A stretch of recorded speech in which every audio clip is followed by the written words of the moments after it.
The next thing we're going to broach is something that I know that you have kind of like ingrained in me, because when we go out and we have a cocktail, what's the thing you always order? Vodka soda. Vodka soda. So is that vodka soda really the health? If you're going to imbibe, if you're going to partake, and you may or may not, and a lot of people are sober now, and that's great for them, and I'm all behind that. But if you're going to have a drink, is vodka really, really the healthier choice?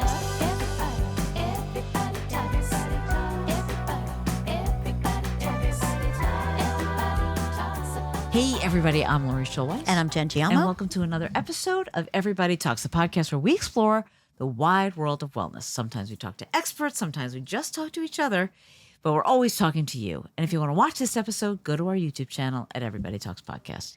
Every week, we discuss topics from nutrition and exercise to mindfulness and self-care. And today, we are just talking to each other. Yes. But we are talking about some topics that have been in the news lately. That's right. Some lessons that we've learned. Right. So the New York Times, I'm sorry, I interrupted you. That's okay. The New York Times came out with an article recently that were the top nutrition lessons of 2025.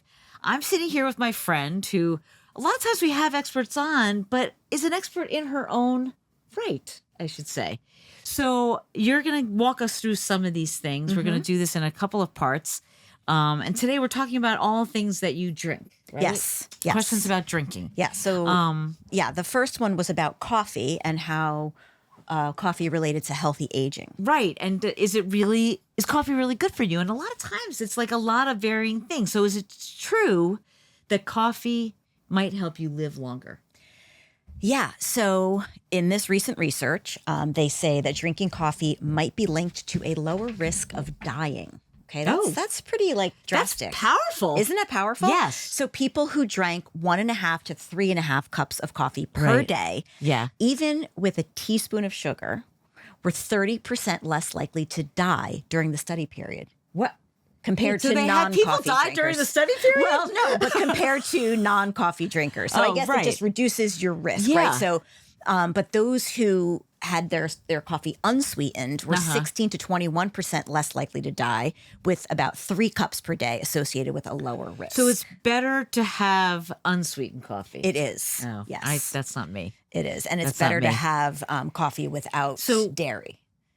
I mean, not that it's better, but I haven't had dairy. I mean, I use almond milk, but I use a non-dairy cream, something non-dairy. Yeah, it's just that the benefits tend to diminish for people who add more than half a teaspoon of sugar, and more than 1 gram, I think it is, of milk, of whole milk. Right. So, and then, half who and did half. they ask in this study? They asked. So it was 170,000 people. Mm-hmm. It's a lot of people. That's a lot of people. Between the ages of 37 and 73, over a follow-up period of 7 years. 7 years. 7 years. Yeah. Wow. So, again, not a true, you can't really make definitive claims from this, but it's interesting, It's interesting to kind of figure out if coffee is something that, I find, and I think you do too, that it's hard to start your day without it. Yes.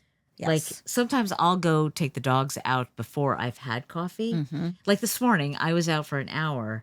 The first thing I had to do when I came home was have coffee. Yeah. Now, the other thing that we learned on this podcast was the timing of your coffee. Do you still stick to that 90 minutes after you wake up? No. I did for a long time. And I used to drink water right when I got up, but I didn't. I mean, I haven't been exercising right away as I was. I'd like to get back to that truthfully, but I haven't been exercising right away. So that also pushed the coffee back 45 minutes or an hour.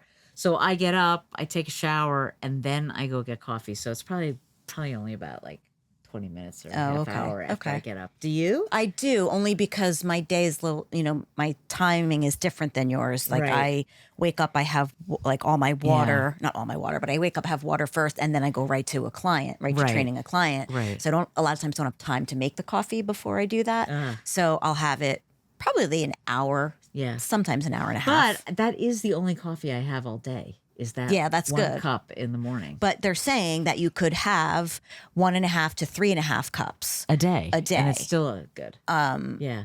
And then is there a difference between like decaf or regular coffee? Yeah, so they said the lower mortality risk applied to both decaf so it and doesn't matter. caffeinated, but the results were inconclusive for the coffee that's sweetened with artificial sweeteners. Well, I stopped using artificial sweeteners a long time ago. That's good. Yeah. That's good. I remember I used to have 4 equals in a coffee. Oh my God, that's so bad. It was terrible. So bad. 4. Do they make equal still? Yeah. Oh my I think God. so. It's terrible. Do they? I don't know. I don't used to have know. Splenda and then I stopped doing that and it was really bothering my stomach. And then I started doing Truvia. Now I do nothing. Well, now I have agave, as you know. Yes. Which was like comes from like years ago. We did, I don't know, someone recommended it as it's like honey. It's like a lower A natural, GMO, right. Or natural source of sugar, of sweetness. I guess I have a real sweet tooth. So that would lead you to believe if it's not decaf or calf, that it's the actual coffee that is causing the benefits, right? kind of, but not really. Oh. So because, like I said, this wasn't like a double blind, this wasn't like a very conclusive or very comprehensive study. It was more observational. Right. So they can't conclusively prove that coffee itself reduces the risk. But other lifestyle factors like your diet, your exercise could also play a role. But what I thought was interesting was that, a lot of times coffee drinking and healthy lifestyle habits don't necessarily go together, right? Like I always think about like coffee drinker and somebody smoking cigarettes not exercising, But that's not you. No, that's not me. But I just kind of thought like, well, they have to be able to separate it out in this way because the lifestyle factors that would typically go along with coffee, I think, and again, this is completely anecdotal. Sure. This is not based in any kind of science, but, so they're saying that it's just can't be conclusive because of the other lifestyle factors that might be involved. Wow. Why do you think coffee might be beneficial? So what they say in the study, the scientists believe that the coffee's health benefits come from its antioxidant content. So it's really high in antioxidants, which help break down your free radicals, which can reduce inflammation, which, all disease, a lot of disease comes from inflammation. Right. And then lowering that risk of disease related to like the cell damage that you would find in like heart disease or diabetes, something like that. So yeah. It's so funny how I feel like coffee's like one of those things that is like a flim-flam. Like sometimes they say it's terrible for you. I know, and sometimes they say it's good for you. So this study so this is a 2025 study, but then they also refer back to a study from 2022. And the evidence stays pretty consistent on the healthy side. Yes, that it's healthy. Yeah. That's interesting. Oh, the one study was more about like healthy aging, and then the other one was talking more about mortality risk, which I see. I don't really know how do you judge that? I guess it's just because you're hoping in the study that's the ages 37 to 73 that no one dies. Correct. Yeah, but I guess what they're saying is like all cause like like the different factors that would contribute to mortality or reduce to a certain degree, right? So you can conclude that your risk of dying is less. Right. But yeah, so I think that also the other thing you're just talking about lifestyle is that coffee drinkers, if you're drinking coffee, you're maybe less likely to drink soda or other things, right? You know what I think is just bringing up soda, which we're not talking about, but how few people drink soda anymore. In my world. But is it just that we're around people that don't drink soda? It could be, but like I was just away with all my college friends. Nobody drinks soda. Yeah. I mean, we had like a soda at lunch and everyone commented how they never drink soda. And I really never drink soda. It's really not part of it has to be a really, really hot day. Like I'm at the beach, like that I would want to come home and then have like a Diet Coke. Like I would never drink that now. The last time I had a soda was 2004. Wait, how do you know the year that you did stop drinking soda? Because 2004 was when I started drinking coffee for the first time. No kidding. Yes. And I used to always, instead of coffee, I would have Diet Coke in the morning. Oh. So I stopped drinking Diet Coke and I started drinking coffee. It's funny how like I used to hate coffee. I used to hate the taste of coffee. And now, it's Oliver. And now I love the taste of coffee. Oh my God, I love everything about it. I love the whole smell of it, like the way you ground the beans, the ritual of thing. it, sitting there with a cup of coffee, whether it's hot or iced. I don't care. Yes. Definitely in the summer, prefer iced, but the whole ritual of sitting there with just my coffee and my thoughts. Yes. You know? I know. Anyway. Must keep you sitting there a very long time. It does. I have a lot of thoughts. I have a lot of thoughts. I have a lot of thoughts about the coffee that I'm drinking, which is a whole other topic we can get into. Yeah, that's true. Clean That's coffee true. and mycotoxins in your coffee. And that's a whole other subject. I know, but that that's not part of the study. Yeah, no. So, yeah.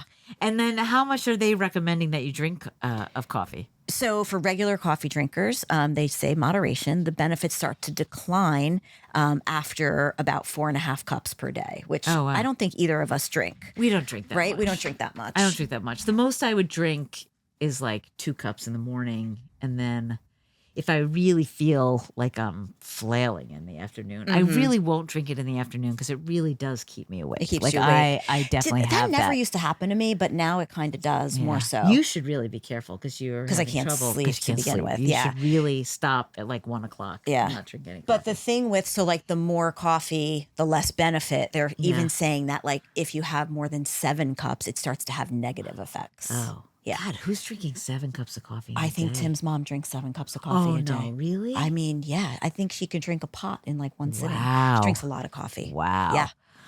What else? Are there other benefits to like regular coffee drinking?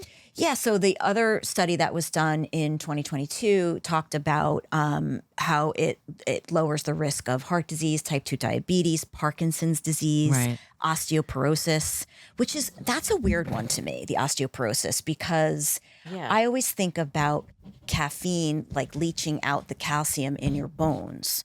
So I don't know. That one I would have to like dig a little deeper into, but yeah, they say Parkinson's, diabetes, liver disease. Wow. That makes sense to me because the antioxidants and the inflammation, and certain types of cancer. Right. You know. And then what if you just started like in your midlife drinking coffee? What if you didn't drink coffee and then at age 45 you decided to drink coffee? Yeah. Well, I kind of started pretty like late, not that late. Well, 2004. Let's see. I was in my 30s. Yeah. I was 33-ish, something like that. Yeah. And I had never had coffee before that. Even like people that drank never had coffee. Never had coffee before that. Wow. I didn't drink coffee in college, like for sure. I didn't. No, I didn't either. I don't know when I probably started drinking coffee in my 30s also. I think I started drinking coffee when I got this job. Oh, okay. Now, now that I think about it, it might have been later because I remember the person I was with when I first had a cup of coffee. It was this girl that I worked with, and we were out for breakfast or something, and she ordered an iced coffee, and I must have ordered a Diet Coke or something, and she was making fun of me. And I'm like, let me just taste it. And then I tasted it, and I didn't necessarily like how it tasted, but I was like, oh, I like how I feel right now. Like, this is amazing. So I might have been in my late 30s, early 40s. But anyway, in midlife. So if you start drinking it later in life, the study says that, yes, it could still have benefits. Women that consumed their caffeine between the ages of 45 and 60. Right. So a little younger than you. Nice. Very Just nice. kidding. Anyway, between the ages of 45 and 60, they had a higher chance of healthy aging, whatever they deem that to be. I don't know all the criteria for that, but compared to those who consumed. How did they define healthy aging? So they taught, I guess, just being free of disease. Right. So not having the cancer, the heart disease, no sort of like cognitive issues, dementia, Alzheimer's disease, all those things that we think of, inflammation causes them, or any other physical limitations. So I guess if you can age without having any of those things, they call that healthy aging. Right. So who did they mostly test? Well, this study was nurses, believe it or not. It was female nurses. And it was like a part of a broader study that followed this group over time to examine their lifestyle and then what their health outcomes were based on their lifestyle. But yeah, female nurses, I thought that was kind of interesting. I know. And so do you think because it was women that it was really a shout out to women to start drinking coffee and their midlife. Maybe. Yeah. Maybe. Could be. Yeah. I mean, I think that like everybody should be drinking coffee. Just for like, you know. I mean, besides, obviously caffeine is I think it's the main reason people drink coffee, right? For the buzz of it. The buzz of it, to stay awake, to wake yourself up. Like if you have a long day, like, you know, it's like, it does, you do feel the effect of it. I guess you don't realize you feel the effect of it right away, but I must, because I drink a cup of coffee and it gets me going, you know? The question is coffee the benefit, or are there other sources of caffeine that also give these benefits? Well, this study specifically looked at caffeine intake, but I imagine the benefits could come from other sources like tea. You know, tea has caffeine in it. But coffee still is one of the most like robust sources of antioxidants, which I think, you know, really amplifies the health benefits. Sure. You know, I don't think if you're drinking soda and getting your caffeine from soda, there's so much other garbage in that you're not going to get the same. Very good for you. So yeah. Wow. But yeah, it was interesting. So that was one of the lessons. So is coffee good for you? And it seems like the resounding answer is, I think it's yes. I think happily it's yes. Happily yes. Happily yes. So excited about that. All right. Now, the next thing we're going to broach is something that I know that you have kind of like ingrained in me, because when we go out and we have a cocktail, what's the thing you always order? Vodka soda. Vodka soda. So is that vodka soda really the health? If you're going to imbibe, if you're going to partake, and you may or may not, and a lot of people are sober now, and that's great for them, and I'm all behind that. But if you're going to have a drink, is vodka really, really the healthier choice? Well, so I personally would like to say yes. I always am a proponent of clear alcohols like tequila and vodka. Right. But is it healthier than beer? Is it better than a glass of wine? It's, you know, there's all the kinds of research things. is saying that no, that alcohol is alcohol is alcohol. Yeah. Whether it's wine or vodka or beer, you know, it all has ethanol in it. Yeah. Ethanol is poison. Yeah. Right. And so when we drink, our bodies break down that ethanol. Right. I'm not getting into all the science of it, but basically breaks it down into toxic compounds in our bodies, right? That can damage our DNA. Right. So that makes alcohol a risk factor for 7 types of cancer. Oh my God. And other chronic diseases. Wow. So vodka soda is not magically healthier just because it's clear. Clear. And I'm so bummed out to hear that. I know, because you really did ingrain, like you would always say, like if you're going to have a drink, have vodka soda and not vodka tonic, which is like loaded with sugar. Well, I will say this, that, you know, in terms of calorie content and sugar content, vodka's then it is kind of a better choice. Yeah. But what this study is showing, is it really healthier, quote unquote? Right. And it's not, right? Alcohol is alcohol. I do find like more and more people are giving up alcohol because of the health risks of I think alcohol. so. I think mean, so. I don't know. I mean, I don't drink that much, truthfully. And like I'll drink if we go out or you go out to dinner or, you know, for whatever reason. But anyway, kind of interesting. So people do now, speaking of which, like you do like to rank alcohol. What's the best? What's the cleanest? Like if you're going to drink something, what should you choose? We already talked about vodka soda. What else is kind of like, people always say tequila is the best one. Right. Even red like wine is good. Red wine. Right. With like the tannins and stuff, which I don't drink red wine that much either. anymore because I get a headache ever since like went through menopause. I cannot drink red wine anymore. Well, that's a whole other story too, because your body metabolizes it differently. Yeah. So it comes down to 2 things, right? How much and how often. Right. Right. So if you are drinking a beer that's 5% alcohol, that has the same amount of ethanol as a 5-ounce glass of wine or 1.5 ounce shot of a liquor. So the type matters less than the amount. Right. Oh. So drinks that have a lower alcohol by volume. So it doesn't matter. So like an ounce of whiskey or an ounce of tequila, it's the same benefit or not benefit. Right. So So if you're looking at the lower alcohol by volume, Oh, I see. Yeah. it's going to expose you to less of that ethanol Right. overall, right? So, I mean, wine has the antioxidants, so they always say it's protective for your heart. Right.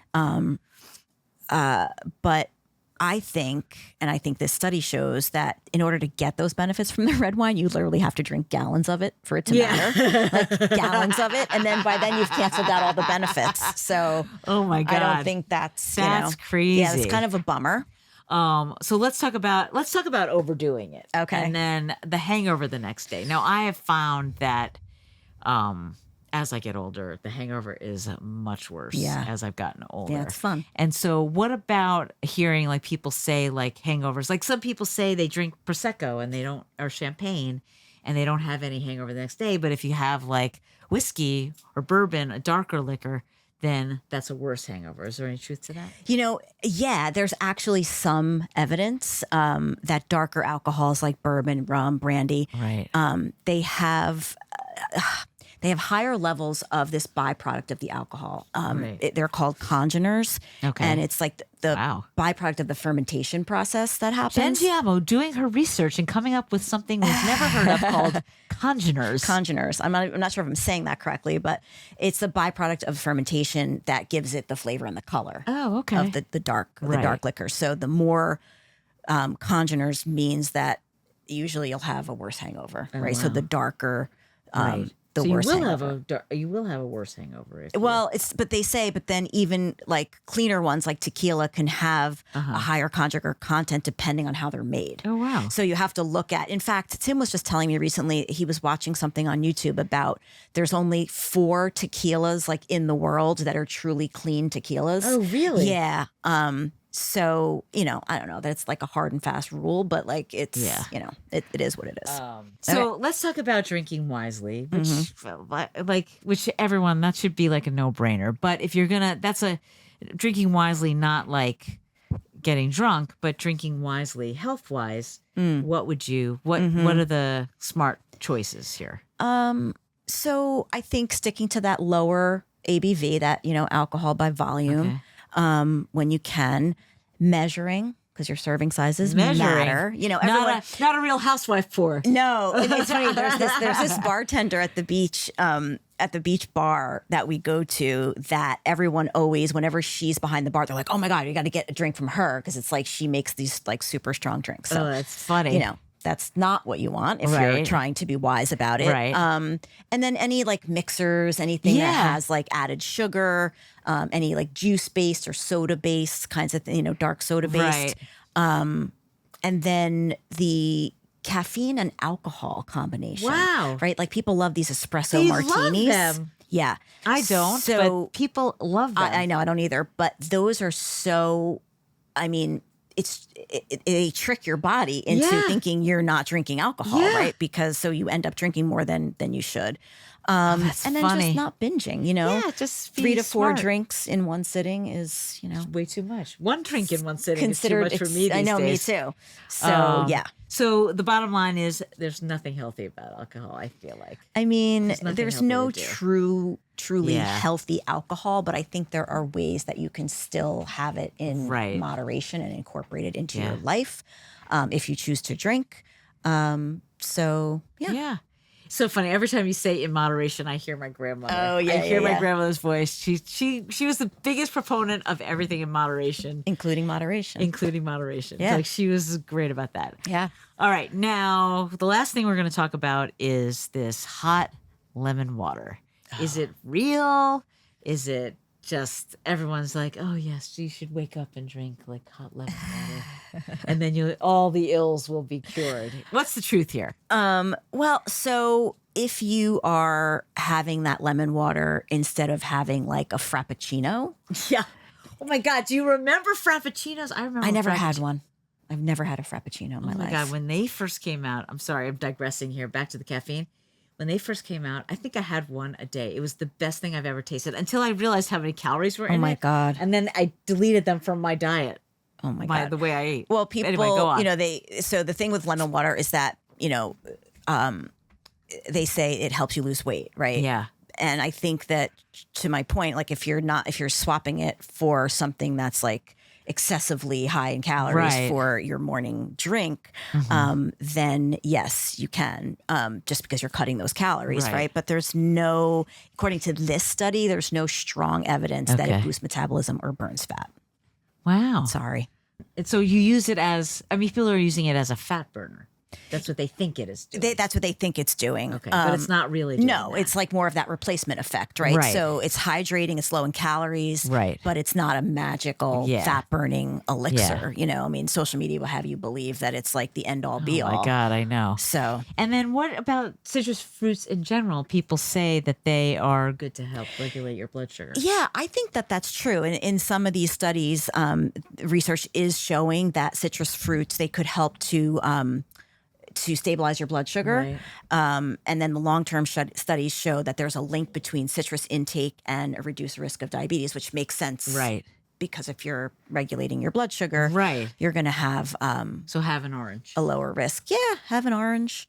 I love a citrus fruit. I love citrus in my water, you know? Yeah, I don't do it enough. And I love an orange. I actually like orange in the water. That's good too. That is good too. Yep. Mm-hmm. So does that mean drinking something like that can prevent diabetes? Well, no, not really. I don't know that they have enough research to say that yet, but it's more about the overall healthy diet that includes citrus fruits and fruits in general and vegetables, not just one specific, food or drink. So are there any real benefits of drinking lemon water, or it's all in our heads? Yeah, no, I think it's a great way to hydrate. One of the things about the lemon water is like, it's acidic, right? Which can be good and bad, but it can help to support digestion because it's stimulating that, your gastric, your stomach activity. And then some people just feel like it's soothing. Like I was saying before about the coffee, like it's my ritual in the morning. It's like that soothes me, whether it is or it does or it doesn't. Yeah. But I think that the ritual itself is soothing. A lot of the things that you do, if you believe that they're true, they are, right? Yeah, I mean, if you're absolutely. Believing that's power of working. Suggestion. Totally. Yep. Totally. Are there any downsides to drinking it? Well, the only thing, like I said, the acidity, it could over time, it could weaken your tooth enamel, but so could coffee. Like coffee stains it and weakens it. Yeah. But they say if you use a straw to like drink it with a straw is better. But I don't drink from a straw for other reasons. Do you know why? Let's talk about why. Well, it gives you lip lines. So I don't like that. It gives you lines. It's a toss-up. It's like, do you want lip lines or do you want yellow teeth? Or, or no teeth enamel. So, so I think if you rinse... do you ever drink out of a straw? I mean, sometimes if I'm somewhere where I feel like the glass isn't clean. And what about like when you order a nice coffee? Drink out of a straw. I've seen you drink out of a straw. Sometimes I will. I mean, I don't love it, but I'll do it. Okay. Short term. But yeah.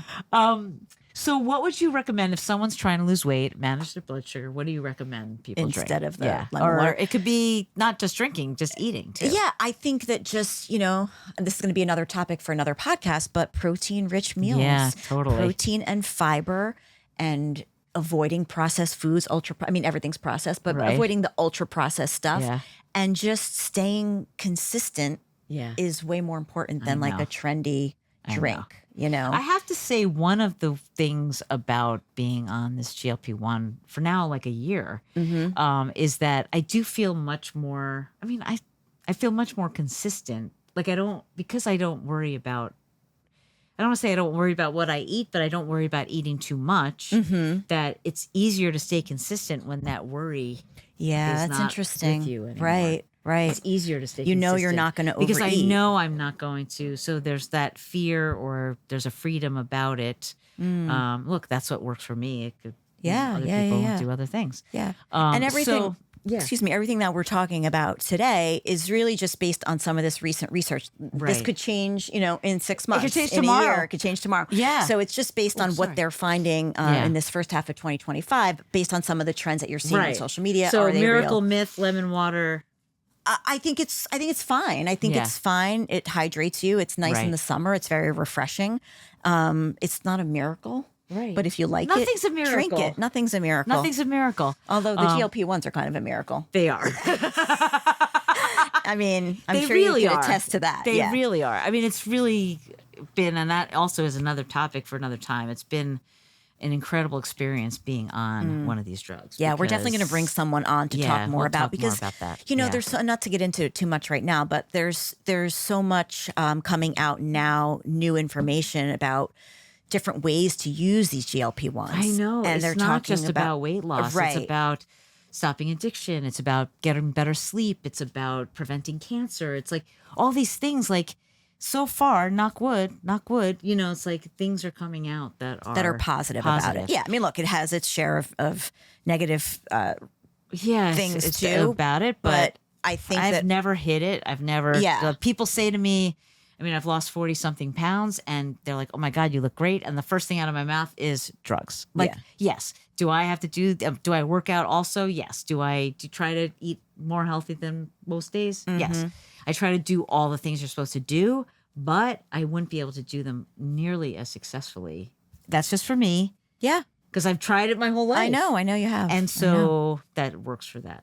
But anyway, so I think what we should do is link all these studies in our show notes so that you can see where Jenn got all her research. And she's like she's our crack research staff. It's just the New York Times, and then you just do a deeper dive. We just thought we would tackle some of these questions that I think everybody's talking about, and that's what we're all about. Everybody talks, and hope you've liked this little delve into the nutrition questions of 2025. Yes. More to come. Yes, stay tuned. I'm Lori Schulweis, and I'm Jenn Giamo, and this was Everybody Talks. Talk to you next time. Take care. For more information about our podcast, to learn more about us, or to catch up on all of our episodes, go to our website at everybodytalkspodcast.com. Follow us on Instagram at Shirley, at Jenn Giamo, and at Everybody Talks. And if you want to watch today's episode, go to our YouTube channel at Everybody Talks Podcast. If you want to be a part of the conversation, join the Everybody Talks community and become an exclusive member of our wellness group.